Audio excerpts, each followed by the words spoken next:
Hello, good morning, good afternoon, good evening. आज का हमारा टॉपिक है sir current electricity. Second chapter, next chapter हमने स्टार्ट कर लिया है करंट इलेक्ट्रिसिटी। तो करंट इलेक्ट्रिसिटी के बारे में हम पढ़ेंगे। करंट इलेक्ट्रिसिटी जो हमने प्रीवियस क्लासेस में पढ़ा हुआ 10th क्लास में, उसी से रिलेटेड कुछ बेसिक टर्म्स सबसे पहले सीखेंगे, उसकी रिविजन करेंगे।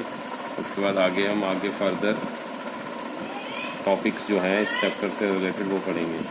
तो सबसे पहले स्टार्ट करते हैं करंट इलेक्ट्रिसिटी। करंट इलेक्ट्रिसिटी को हम इलेक्ट्रोस्टैट्स के रेफरेंस से अगर मैं बात करूं, जैसे हमने पढ़ा था कि इन इलेक्ट्रोस्टैट्स के अंदर क्या था, चार्जेस रेस्ट पे होते थे। लेकिन अगर चार्जेस रेस्ट पे ना हो करके अगर चार्जेस मोशन में हो तो उस कॉन्सेप्ट को हम बोलते हैं करंट इलेक्ट्रिसिटी। सो जैसे कि हमें पता है इलेक्ट्रोस्टैट्स में, in electrostatics the charges were at rest, but in current electricity the charges are in motion। जब चार्जेस मोशन में होते हैं इस कॉन्सेप्ट को बोला जाता है करंट इलेक्ट्रिसिटी। तो होप सर ये आपको क्लियर होगा कि जब चार्जेस मोशन पे होते हैं तो इसको हम बोलते हैं करंट इलेक्ट्रिसिटी, राइट। अब चार्जेस की जो मूवमेंट होती है वो दो तरीके से हो सकती है। तो चार्जेस मूव करते हैं, ये दो तरीके से मूव कर सकते हैं, या तो कांस्टेंट वेलोसिटी से मूव करेंगे या फिर वेरिएबल वेलोसिटी से मूव करेंगे। सो जो चार्जेस हैं, so but the charges can move with number 1 constant velocity, number 2 variable velocity। तो जब कांस्टेंट वेलोसिटी और वेरिएबल वेलोसिटी में से हम वेरिएबल वेलोसिटी की बात करते हैं, जब वेलोसिटी वेरी करती है तो उस तरह के मोशन को हम एक्सेलरेटेड मोशन बोलते हैं। इस तरह के मोशन को हम बोलते हैं एक्सेलरेटेड मोशन। इस तरह के मोशन को हम एक्सेलरेटेड मोशन बोलते हैं, right. So the branch of physics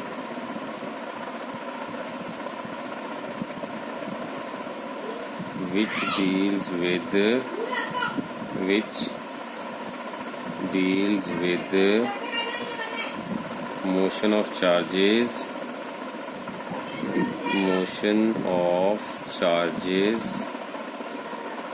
with constant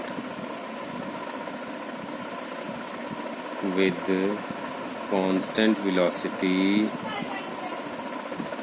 motion of charges with constant velocity is called current electricity।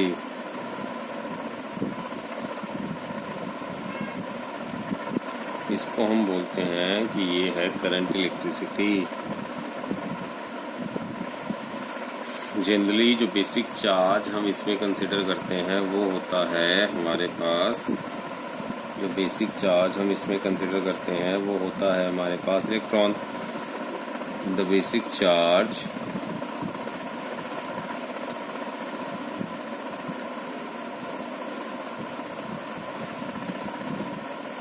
which we consider for motion is electron। यहाँ पर इलेक्ट्रॉन का मूवमेंट की हम बात करते हैं। And if electron moves with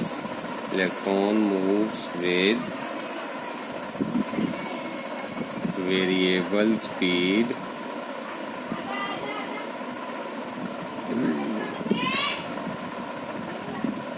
then the concept of magnetism is introduced। मतलब अगर इलेक्ट्रॉन कांस्टेंट वेलोसिटी से चल रहा है तो हमारे पास करंट इलेक्ट्रिसिटी का कॉन्सेप्ट चल रहा है। लेकिन अगर इलेक्ट्रॉन का मूवमेंट वेरिएबल स्पीड से हो रहा है, वेरिएबल स्पीड के वजह से जो अब सिनेरियो बनता है, या हम बोल सकते हैं कि मैग्नेटिज्म इंक्लूड हो जाता है। तो अगर इलेक्ट्रॉन कांस्टेंट वेलोसिटी से चलेगा तो it's not a big deal, current electricity का कॉन्सेप्ट ही रहेगा। लेकिन अगर इलेक्ट्रॉन वेरिएबल वेलोसिटी से चलता है तो उसकी वजह से मैग्नेटिज्म इंट्रोड्यूस हो जाता है। ये ब्रांच जो है electromagnetism, that is a separate branch of physics. इसके बारे में हम आगे पढ़ेंगे, इससे रिलेटेड में हमारे पास एक टॉपिक है। Next is the basic terms related to current electricity. कुछ बेसिक टर्मिनोलॉजीज हैं जो हमने पहले पढ़ रखी हैं। सबसे पहली basic term electric current. Electric current क्या होता है? इलेक्ट्रिक करंट बेसिकली क्या है? It is the rate of flow of charges. इसका सिंबल है आई। इसकी डेफिनेशन है it is the rate of flow of charges, और इसका सिंबल है आई। इसका फॉर्मूला है जो चार्ज फ्लो कर रहा है डिवाइडेड बाय कितने टाइम के अंदर वो चार्ज फ्लो कर रहा है, कितना चार्ज फ्लो कर रहा है डिवाइडेड बाय कितने टाइम के अंदर वो चार्ज फ्लो कर रहा है। The ratio of two gives us current electricity.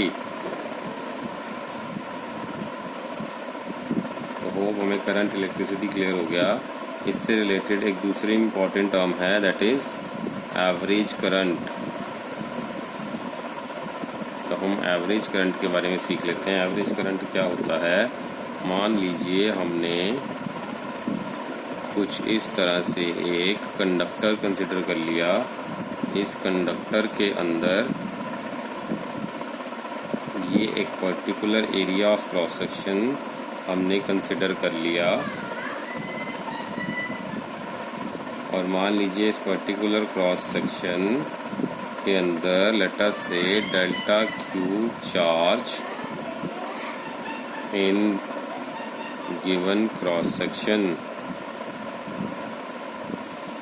इस गिवन क्रॉस सेक्शन के अंदर लेट अस से डेल्टा क्यू चार्ज फ्लो कर रहा है, और लेट अस से इस चार्ज को फ्लो करने के लिए डेल्टा टी जो है, टाइम जो है लगा। तो हम क्या करने वाले हैं? Consider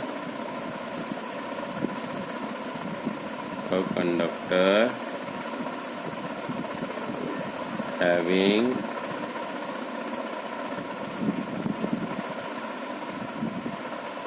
a cross section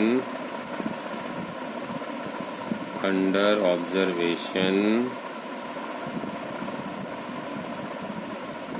Let delta q amount of charges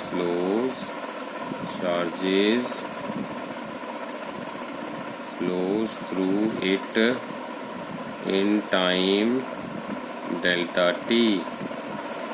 तो इसका जो फॉर्मूला होगा एवरेज करंट का, अगर आपसे पूछे what is the average current flowing through it, that will be equals to delta Q upon delta t. तो इसके अंदर से जो एवरेज करंट फ्लो करेगा वो होगा sir delta Q over delta T.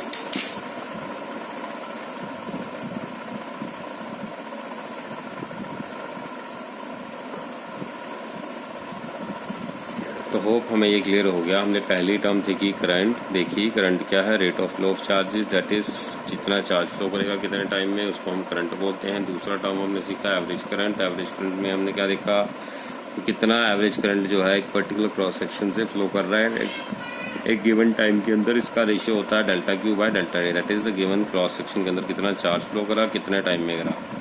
और लेटर से डेल्टा क्यू चार्ज फ्लो करा और डेल्टा टी टाइम में करा, तो delta Q upon delta T is giving me the average current.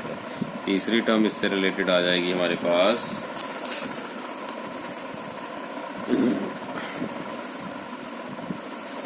That is called instantaneous current.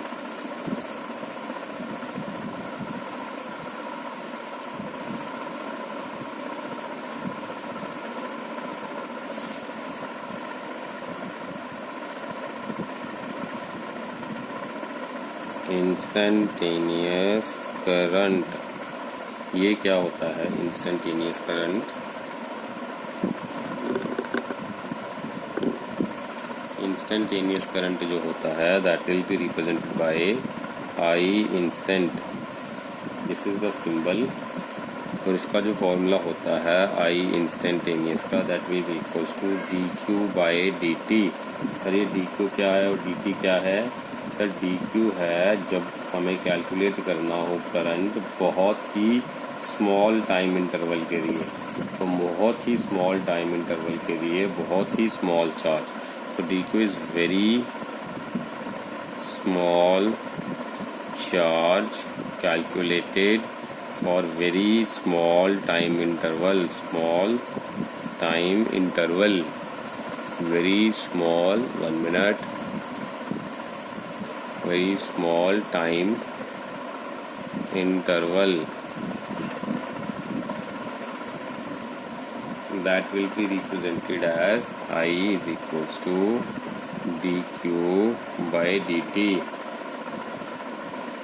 अब अगर हमसे कुछ पूछे what is the unit of current, unit of current, तो करंट का यूनिट होता है जी I is equals to, current का यूनिट क्या होगा? करंट का यूनिट होता है कूलम्स अपॉन एम्पियर्स, अरे सॉरी सेकेंड टाइम का तो सेकेंड होता है, कूलम्स पर सेकेंड, या तो हम इसको लिखते हैं एम्पियर्स साइंटिस्ट के नेम से। तो करंट की अब ये क्वेश्चन आ जाता है कि करंट स्केलर है या वेक्टर है, तो answer is current is a scalar quantity, current is a scalar quantity, current जो है एक स्केलर क्वांटिटी होता है। इसका मतलब ये हुआ it has only magnitude but no direction, it has only magnitude but no direction.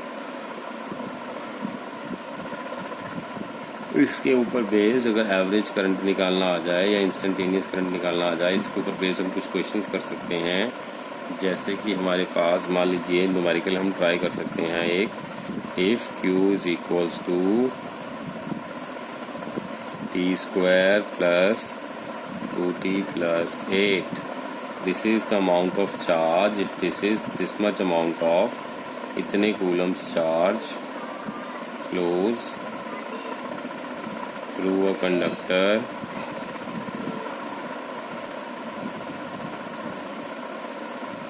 find instantaneous current, find instantaneous current at t is equals to 3 second. तो आपको क्या करना है, इंस्टेंटेनियस करंट निकालना है। तो सर देखिए इंस्टेंटेनियस करंट कैसे निकलेगा, इंस्टेंटेनियस करंट निकालने के लिए हमें क्या करना होगा, let me settle 1 minute fine. तो इंस्टेंटेनियस करंट निकालने के लिए हमें क्या करना होगा, सबसे पहले हमें फॉर्मूला लिखना पड़ेगा sir, I instantaneous will be equals to d q by d t, that means d by dt of t square plus 2t plus 8, that is 2t plus 2, derivative कर दिया। अब हमने at t is equal to 3 second निकालना है, तो हम क्या करेंगे, put t is equals to 3 second in this equation and we get I instantaneous is equals to 2 into 3 plus 2, that is 6 plus 2, 8 amperes। Instantaneous current eight t is equal to 3 second हमारे पास आ गया sir 8 ampere. ये हमने कैसे करा, इसका derivative करा। तो derivative कैसे करते हैं, जो पावर है वो आगे आ जाएगी और इसकी पावर में से 1 माइनस हो जाएगा। सिमिलरली इसमें भी जो पावर है t की वो आगे आ जाएगी, जैसे पावर 1 था यहाँ पे तो 1 आगे आ गया, 2 1 से 2, और इसमें से जो पावर है उसमें से एक सब्ट्रैक्ट होगा, यानी कि 1 माइनस 1 दैट इज़ 0। तो t की पावर 0 कितना हो जाएगा, 1। ये कांस्टेंट वैल्यू, इसका अगर डेरिवेटिव करूँगा तो कांस्टेंट का डेरिवेटिव 0 होता है, so that's why we have not considered this value. तो इस तरह से हम जो है किसी भी इक्वेशन में इंस्टेंटेनियस करंट को निकाल सकते हैं। सिमिलरली अगर हमारे पास क्वेश्चन आ जाए if Q is equals to t² plus 4t plus 5 find the I average current निकालिए from 0 to 2 second 0 to 2 second. तो ये कैसे निकलेगा जी? तो I average is equals to delta Q by delta T. That means that is equals to Q2 minus Q1 upon T2 minus T1। Q2 minus Q1 upon T2 minus T1। This is the formula for delta Q. Delta Q जो होगा difference in to values होता है, इसलिए दोनों का difference ले लिया हमने। तो अब Q2 means Q at t is equals to 2 second, Q1 is Q at 0 second, that means Q at 2 second minus Q at 0 second upon time 2 minus 0। तो Q at 2 मतलब t की जगह 2 पुट कर दो यहाँ पे, तो t की जगह 2 पुट करना, that is 2 square plus 4 into 2 plus 5 minus 0 put कर दो, 0 square plus 4 into 0 plus 5 4 times 0 plus 5 upon 2, that is equals to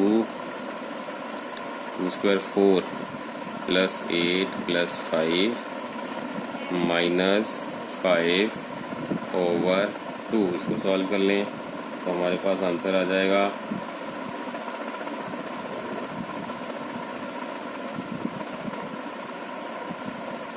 17 minus 5 over 2। 17 minus 5, that will be 12 over 2, that is 6। Hope it's visible, yes correct। तो that means हमारे पास I average का value आ गया 6 amperes. तो hope ये आपको clear. Sir हमने क्या करा, एवरेज निकालना था, एवरेज निकालने के लिए फॉर्मूला लगाया final minus initial of the charge upon final minus initial of the time. हमने सबसे पहले देखा कि रेशो है क्या, 0 से लेके 2 सेकंड तक का रेशो हमें दे रखा है एवरेज करंट जो हमें निकालना है। तो हमने इसे 0 से लेके 2 सेकंड तक के अंदर जो भी हमारे पास वैल्यूज़ थी गिवन चार्ज की, पहले उस चार्ज में t की जगह 2 पुट करा, सॉल्व करके 17 आया, फिर यहाँ पर t की जगह 0 पुट करता, सॉल्व करके 5 आया, दोनों का डिफरेंस करा, सॉल्व करके 12 आया, नीचे T2 minus T1, that is T2 is time 2 minus 0, 2 minus 0 that is 0, 2 minus 0 that is 2, तो डिवाइड करा 6 आ गया। तो होप ये आपको क्लियर हो गया। Yes good. इससे रिलेटेड एक इम्पॉर्टेंट क्वेश्चन करेंगे। Let's go to the question. And the question says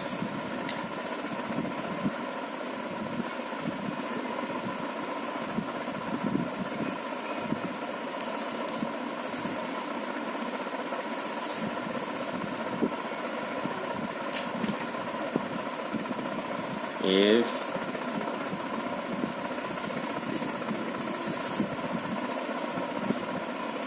question says if I is the current flowing through a conductor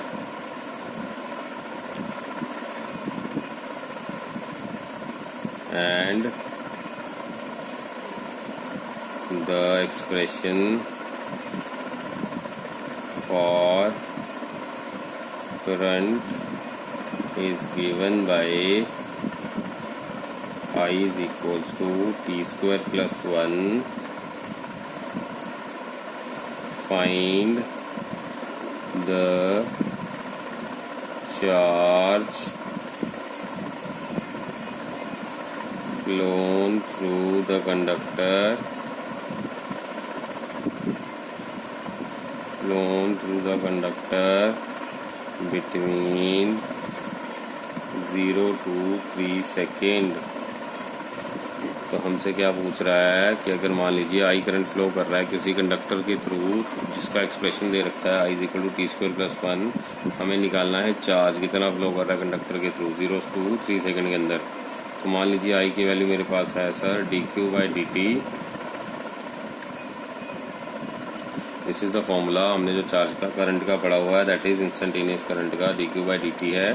यहाँ से हम रीअरेंज करते हैं, क्या करेंगे आई को dt से मल्टीप्लाई कर देंगे, I into dt is equal to dq. Now to calculate total amount of current, calculate total amount of current integrating both sides, integrating both sides। हम दोनों साइड्स पे इंटीग्रेट कर लेंगे, तो integration dq is equal to integration I dt। Integration dq is equals to integration I dt, दोनों को integrate कर लेंगे। और integration now applying limits by applying limits कहाँ से कहाँ तक 0 to 3 जो क्वेश्चन में दे रखा है 0 से 3 सेकेंड तक। तो इंटीग्रेशन dq का q हो जाएगा दैट इज इंटीग्रेशन 0 से 3 सेकेंड तक करंट I dt जो फ्लो करा वो कितना है। तो q is equals to 0 to 3 I की वैल्यू जो क्वेश्चन में दे रखी है t²+1 टाइम्स dt। वहाँ से हम q निकाल लेंगे, q की वैल्यू क्या आएगी that will be equals to tq/3 plus t and the value between the interval is 0 to 3 that is equals to 3 का ³ 3 प्लस 3, यानी कि t की जगह हम 3 को रिप्लेस कर रहे हैं यहाँ पर वैल्यू माइनस 0 का ³ 3 प्लस 0। ये हमारे पास एक्सप्रेशन बन जाएगा। Hope it's visible, not let मी।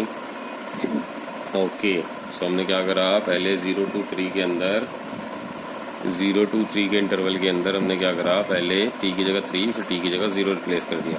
अब बस इसको हमने सॉल्व करना है। After solving we get 27/3 plus 3 minus 0। This is going to be 9 plus 3 that's 12। तो q की वैल्यू आ गई 12 कूलम्स। तो होप हमें ये क्लियर हो गया। ओके।